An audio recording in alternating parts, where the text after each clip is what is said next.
그 2019년 말부터 20년 그리고 올해까지 코로나가 이제 가장 큰 이슈였다고 생각을 하는데요. 전하고는 좀 다른 생각이 들더라고요. 우리가 마스크를 쓰고 조금이라도 섞이지 않기 위해서 되게 노력을 많이 했는데 반대로 우리가 살고 있는 세계가 수많은 다른 존재들하고 사실은 굉장히 많이 섞이면서 살아왔구나라는 생각을 하게 됐어요. 이렇게 서로 구분을 하고 나니까 뒤섞임에 대한 필요? 그런 욕구들이 또 한편으로 생기더라고요. 그런 상황 안에서도 우리가 어떤 방식으로 섞일 수 있을지, 어떻게 하면 서로 더 가깝게 연결될 수 있을지, 그런 부분에 대해서 계속 고민을 하게 되었던 것 같아요.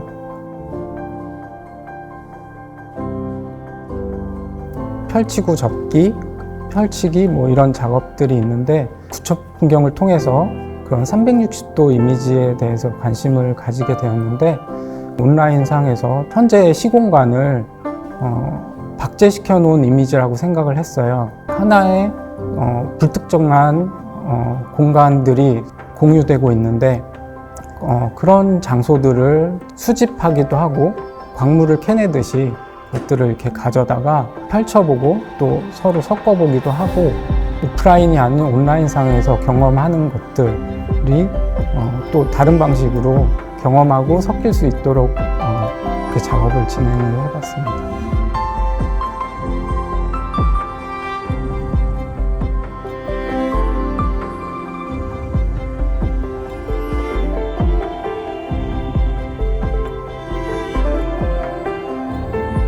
구체 풍경이라는 작업은 제가 이런 고민을 하게 된 어떤 시작 지점에 있는 작업인데요. 제가 예전에 이렇게 광화문 광장에서 한 지점에 서서 오랜 시간 바라보았던 풍경에 대한 작업입니다. 풍경 안에서 낯설게 바라봤던 그런 순간들이 있었는데 그 순간들이 저한테는 제 개인적 경험에서 어떤 사건의 순간들이었어요. 그런 사건들이 제 주변에 있는 풍경들을 좀 다르게 보이게 만들었다라는 생각이 들어서 저는 그 풍경을 구체적인 풍경이다 라고 생각을 해서 구체 풍경이라고 작업을 진행하게 되었습니다.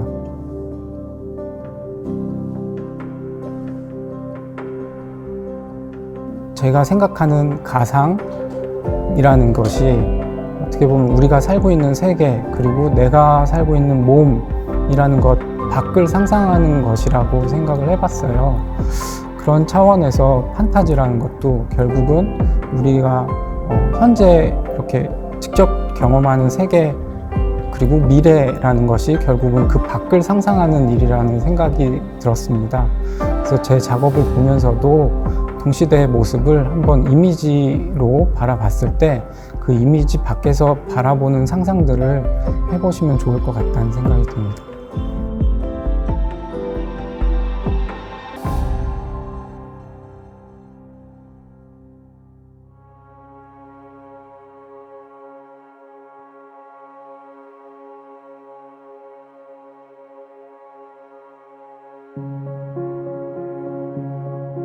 제가 이번에 전시하는 작업은 저 샤워기는 그 샤워기가 아니었음에도 불구하고인데요.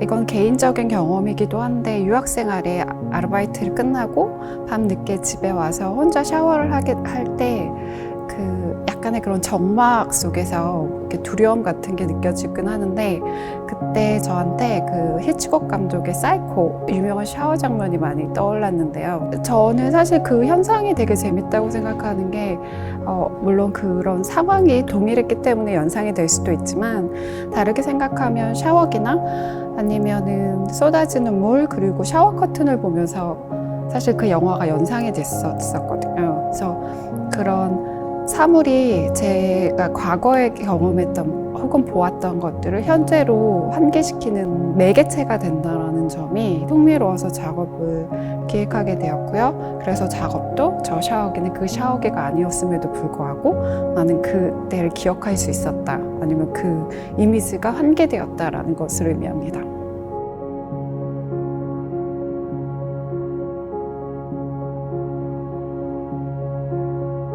이번 전시 주제를 들었었을 때 많이 강조하셨던 부분이 현재의 상황과 그걸 어떻게 미술관 혹은 작업으로 풀어낼 수 있느냐에 대한 그런 질문을 많이 하셨던 것 같아요. 제가 생각한 2020년 그리고 지금까지 키워드는 저 개인적으로는 이런 현상에서 개인 혹은 개인의 자유에 대한 생각을 많이 하게 됐던 것 같아요. 사람을 만나거나 어떤 나의 개인적인 활동에 있어서 제한을 많이 받게 됐는데요. 그런 제한은 현재 살아가는 사람들이 의도하지 않았던 고립을 경험하게 되는 것 같아요. 그런 고립에서 근데 미디어라든지 아니면 정보라든지 이런 거는 굉장히 공격적으로 개인에게 공급이 되고 있고 그 괴리감이 저는 사실 굉장히 흥미로운 지점이라고 생각을 해요.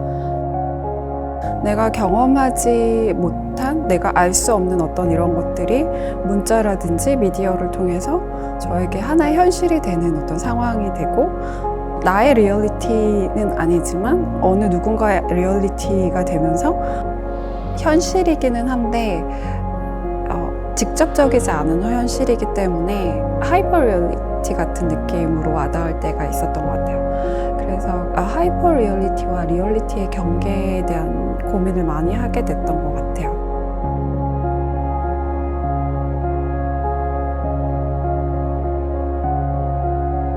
저는 작업에서 메시지를 중요하게 생각하는 작가는 아닌데요. 제가 이 작업 자체가 저 어떤 과거의 기억, 경험들을 현재로 소환시키는 어떤 작업이기 때문에 그 작업 앞에서 자신의 개인적인 경험과 기억을 환기시키기를 기대합니다.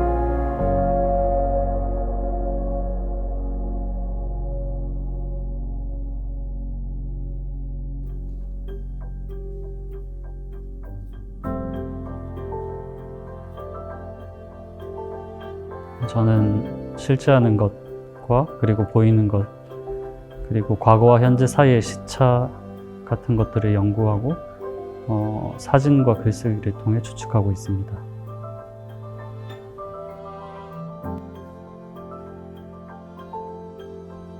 이번 전시에서 소개하는 작품은 크게 세 가지 정도인데요. 첫 번째로 머리 비행이라는 작품은 조종사의 비행 훈련 과정을 담은 영상입니다. 보통 일반적으로 조종사의 비행 자격은 실제로 비행기를 운항하는 그 시간 그리고 시뮬레이터라고 불리는 그 가상의 장치를 통해서 훈련하는 시간을 동등하게 법적으로 인정을 해줍니다. 그렇지만 이 머리 비행이라는 것은 실제의 운항도 아니고 어떤 가상의 시뮬레이터를 통한 운항도 아닌 온전히 조종사의 신체와 머릿속에서 상상되고 진행되는 훈련 방식입니다. 작년 초에 제가 이 작품을 제작했는데 팬데믹 이후로 이를테면 어딘가로 비행기를 타고 이동하는 경험 같은 것들을 할 수 없게 됐을 때 제가 2명의 조종사를 만나 인터뷰를 하게 되고 그 인터뷰 과정 중에서 머리 비행이라는 것을 알게 됐습니다. 한 인간이 거대한 항공기를 움직이기 위해서 끊임없이 이를테면 훈련하고 수행하는 것이죠. 그래서 저는 이 머리 비행이라는 행위 자체가 굉장히 흥미롭다고 생각을 했고 그리고 그것들을 카메라를 통해서 기록해서 관객들에게 보여주면 좋겠다 이런 생각을 하게 됐습니다.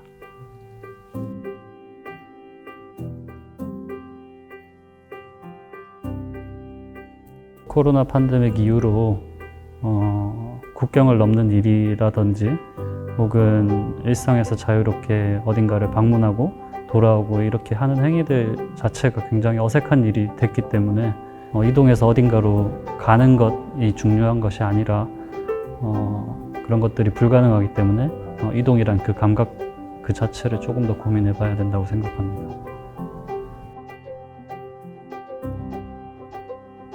제 작업들이 전시된 공간에 가시면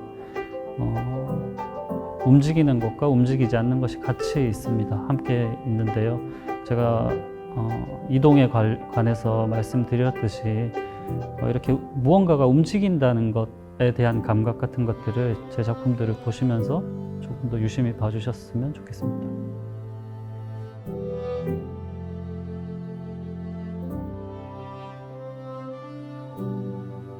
사실 정말 모두가 원치 않는 상황 속에 지금 놓이게 됐다고 생각합니다. 저를 포함해서 또 모든 분들이 힘들어하고 계시는데 조금이나마 이 전시장에 오셔가지고 지금의 상황을 또 이렇게 이해하고 받아들이는 사람들이 같이 있구나, 이런 것들을 한번 생각해 주시면 좋겠습니다.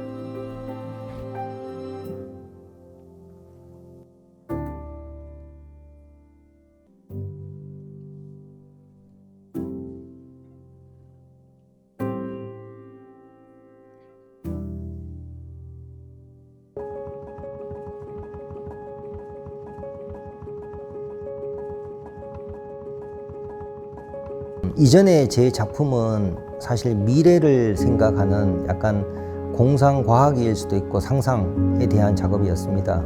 미래에는 어떤 세상이 올 것인가, 신인류의 초상이라는 그런 주제로 한 10년 동안 작품을 해왔는데, 어느 순간에 제가 어떤 생각을 했냐면, 과거에 제가 유럽이나 아프리카 문명지 여행을 다녔던 그런 게 기억이 났었어요. 미래도 사실 중요하지만 내가 살아왔던 과거도 상당히 중요하고 오래된 과거도 잘 알 수는 없을 것 같더라고요. 그러면서 제가 이제까지 여행을 다니면서 경험했던 것을 작품에 자연스럽게 가지고 오게 됐습니다. 그래서 저 진화의 비밀은 오래전에 지구에 불시착한 하나의 물체, 시점으로는 약 200만 년 전입니다. 저 물체가 지구에 왔습니다. 지구에서도 동북아시아, 동남쪽, 그러니까 지금 한반도 주변에 불시착을 합니다. 그리고 저 작품은 지구에다가 많은 영향을 주는데, 저 작품 내부에는 재밌는 광물질이 있습니다. 우리가 알 수 없는. 지금 우리가 화학 시간에 배웠듯이 118개의 원소 기호가 이렇게 명명이 되어 있습니다. 사실은 118개가 아니라 어마어마한 광물질이 지구에 있을 겁니다. 그 대부분을 저 진화의 비밀 제2원이라는 물체가 가지고 와서 지구에다가 200만 년 전부터 지금까지 영향을 줬기 때문에, 어떻게 보면 가장 현생 인류에 가까운 호모 사피엔스 사피엔스가 탄생되는데도 저 작품에 의해서 진화가 되어 왔으며, 지금은 간빙기라 그러죠. 지구가 어떻게 보면 더 숨을 활발하게 쉴 수 있도록 화산 폭발이라든가 기후 변화를 촉진시키거나 여러 가지 현상이 일어나게끔 해주는데, 저 진화의 비밀이라는 저 작품이 제2원이 영향을 줬습니다. 저 나름대로 이제 그런 내용을 한번 상상을 해보았죠.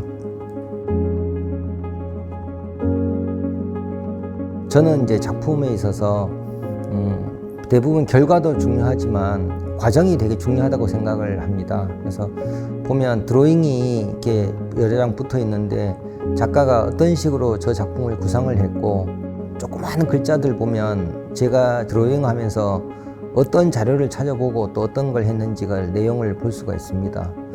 그리고 또 설계 도면도 또 있습니다. 그래서 구상하고 드로잉하고 그다음에 설계하고 제작을 합니다. 그러니까 대부분의 작가 선생님들도 그러시겠지만, 저 같은 경우는 유독히 이제 그 과정에서 한 70% 정도의 시간을 할애합니다. 1년 정도 제작을 했고요.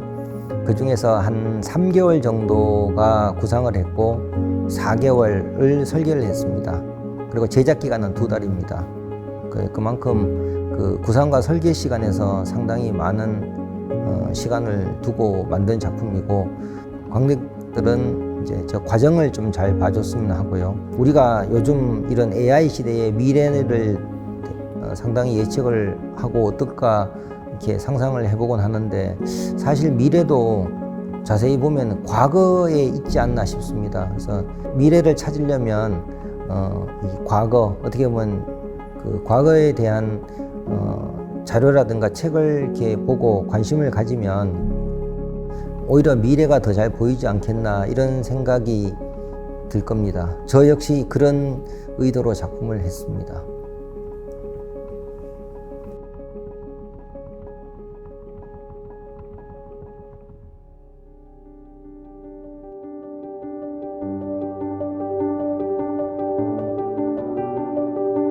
이번 전시에서는 지난해 제가 결혼할 때 그 예식장에서 찍었던 단체 사진 작품과 생활하면서 이제 보도 사진들에서 접했던 코로나와 관련된 시대의 풍경들을 그렸는데요. 예식 단체 사진은 사실 마스크를 벗고 찍었음에도 제가 그림을 그릴 때는 다시 마스크를 씌운 상태로 그림을 그렸어요. 그래서 그 그림을 결혼식에 참석했던 친구들에게 보여주니까 우리가 마스크를 쓰고 사진을 찍었나라고 얘기를 하면서 그 순간에 대한 기억이 정확하게 나지 않는다고 하더라고요.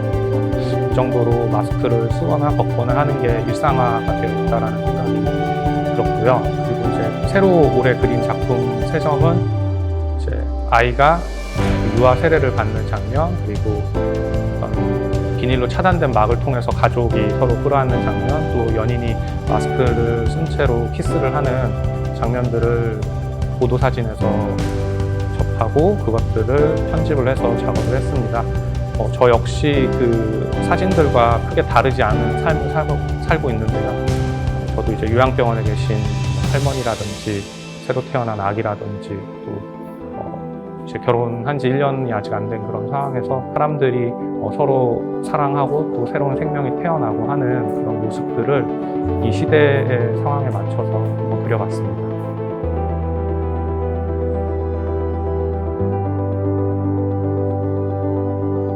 작가로서 작업을 하는 이유가 자신이 생활하면서 사는 그 시대의 풍경을 담는 것도 중요한 역할이라고 생각을 해서 저는 생활하면서 겪은 주변의 상황들을 많이 보고 거기에서 이제 기록을 하고 그것들 중에서 작업을 진행하는데요. 그런 풍경들을 그린 이유는 미래의 작업들, 그러니까 몇 년, 10년, 20년이 지나거나 아니면 코로나 상황이 끝나고 이 시대를 되돌아봤을 때 사람들이 그 작품을 통해서 그 시절에 각 개인들이 어떤 감정을 느꼈을지 다시 한번 생각해보면 좋겠다 싶어서 그런 작업을 했습니다.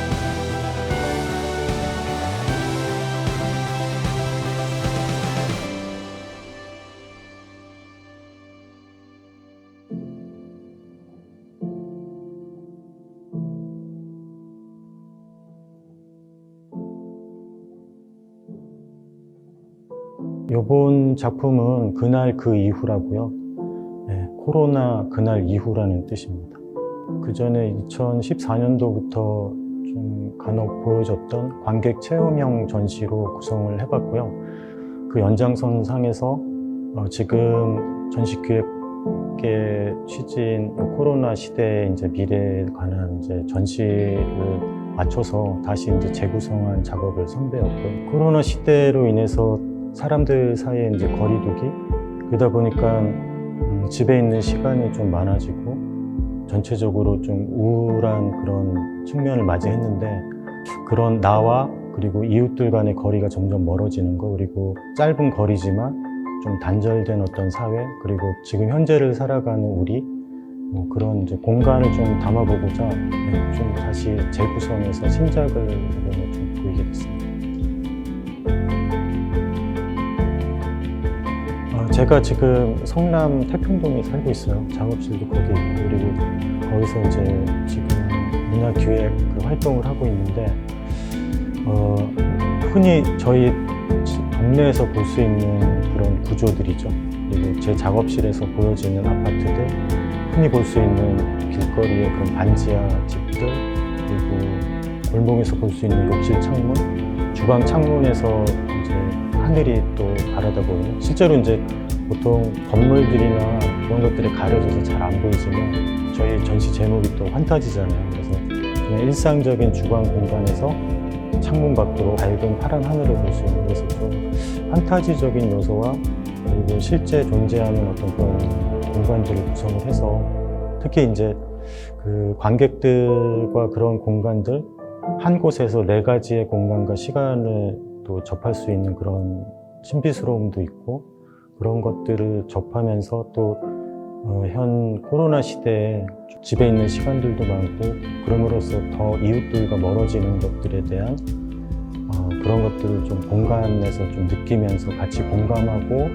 때로는 그로 인해서 좀 치유를 할 수 있는 그런 전시가 되면 좋겠다라고 해서 구성을 했습니다.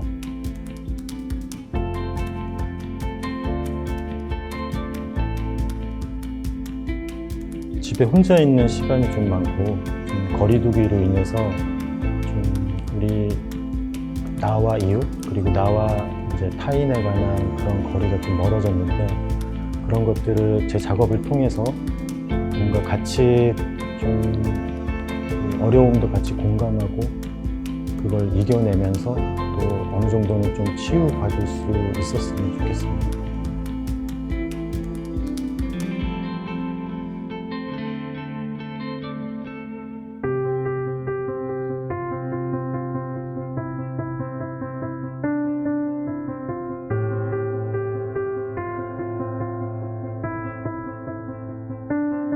아무래도 2020년도 마찬가지였지만 올해도 아직은 코로나가 종식되지 않아서 그 코로나 상황에서의 우리 사회 그리고 또 각자 어떻게 이것을 극복할 것인가가 되게 중요한 이슈인 것 같아요. 당연히 그 상황에서 비대면이랄지 그런 여러 가지 이슈들이 있잖아요. 그런 것들을 어떻게 극복할 것인가가 주된 이슈인 것 같고요. 그리고 그 과정에서 제 생각에는 아무래도 이제 모두가 다 이 상황을 잘 모르잖아요. 그래서 그 상황에서 어떻게 너무 초조해하지 않고 조금 잘 편안하게 보낼 수 있는가인 것 같고요. 그리고 어쨌든 건강이 가장 큰 이슈일 것 같아요. 네. 사실은 이 작업은 2015년에 만든 작업이라서요. 코로나랑 직접적인 연관이 있는 작업은 아닌데 제가 장거리 연애를 하고 그 과정에서의 제 어떤 감정이나 이런 그 후의 감정들에 대한 작업을 담았는데 그 과정에서 먼 곳이랑 떨어져 있는 상황에서의 온라인과 오프라인에 대한 얘기를 담고 있어요. 그래서 사실 직접적으로 다루지는 않지만 간접적으로는 연관을 지어서 생각해 볼 수 있지 않을까라는 생각이 들고요. 그리고 동시에 사실은 이 작업이 제가 개인적으로 생각하기에는 좀 희망적인 부분이 있어서 그런 것들이 관객들한테 조금 위로가 될 수 있으면 좋겠다라는 생각을 하고 있습니다.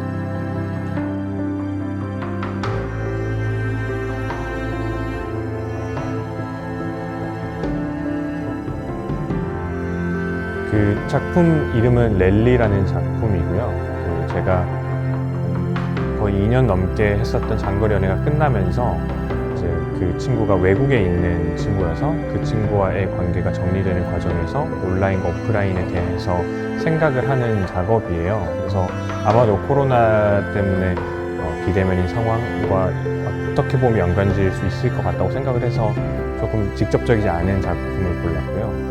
그리고 사실 이 작품이 말이 되게 많이 나와요. 그래서 그 관객분들이 직접 오셔서 보시면 사실 굉장히 이해하기 쉽고 재밌게 보실 수 있는 작품입니다. 제 기억에는 이제 이 작품을 만들 때 마무리가 조금 어려웠어요. 무언가 되게 빠져있다고 생각이 들다가 이제 그 뒤에 작품 뒤에 나오는 부분들이 갑자기 더해지게 됐거든요. 그래서 그런 점들도 한번 보시면서 상상해 보시면 좋을 것 같아요. 왜 이 작품을 만들 때 그 앞부분과 뒷부분에 약간의 갭이 있거든요. 그 갭이 왜 생겼을까? 혹은 작가가 왜 여기서 고민을 하다가 이 뒷부분을 만들면서 이 작업을 완성시킬 수 있었을까 등등 좀 상상해 보시면 재밌지 않을까 생각합니다. 사실 이 작품을 통해서 작품을 보시면서 그냥 관객들께서 좀 재밌게 보셨으면 좋겠고요. 그리고 메시지라면 그냥 조금 오래 잘 희망을 잃지 않고 잘 보냈으면 좋겠다라는 얘기를 하고 싶어요. 근데 작품에서 그걸 직접 다루진 않지만 그래도 그 작품을 보면서 이런저런 생각들을 하면서 희망을 좀